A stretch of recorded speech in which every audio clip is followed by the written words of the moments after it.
যিবোৰ খবৰ ওলায় এই খবৰবিলাক প্ৰকাশ খুব কমেই হয় এই ভেঞ্চাৰ স্কুলৰ ৭,০০০তকৈ অধিক ভেঞ্চাৰ স্কুলৰ ৫০,০০০তকৈ অধিক ছাত্ৰ ছাত্ৰী কণ কণ শিশুৰ মধ্যাহ্ন ভোজন বন্ধ কৰি দিয়াৰ যি ষড়যন্ত্ৰ ৰচনা হৈছিল সেই ষড়যন্ত্ৰ ফাদিল কৰিছিল টাইম এইটে আমি সম্পূৰ্ণ সন্মুখলৈ আহি ইয়াৰ বিৰুদ্ধে তীব্ৰ প্ৰতিবাদ কৰিছিলো আৰু এই প্ৰতিবাদ কৰাৰ পিছত অৱশেষত ৰাজ্য চৰকাৰৰ গা লৰি শেহতীয়া খবৰ ৰাজ্য চৰকাৰে কেন্দ্ৰলৈ হেনো চিঠি লিখিব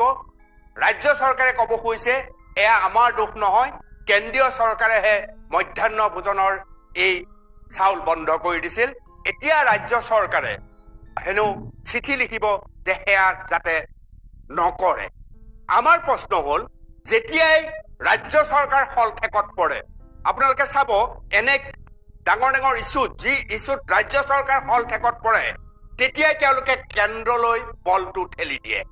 প্ৰতিটো সময়ত আমি সেইখন ছবি দেখিবলৈ সক্ষম হৈছো যেতিয়াই হলফেকত পৰিব তেতিয়াই কেন্দ্ৰলৈ ৰাজ্যই বলটো ঠেলি দি ক'ব খোজে যে এয়া আমি কৰা নাই এয়া কেন্দ্ৰই কৰিছে কেন্দ্ৰত আপোনালোকৰ চৰকাৰ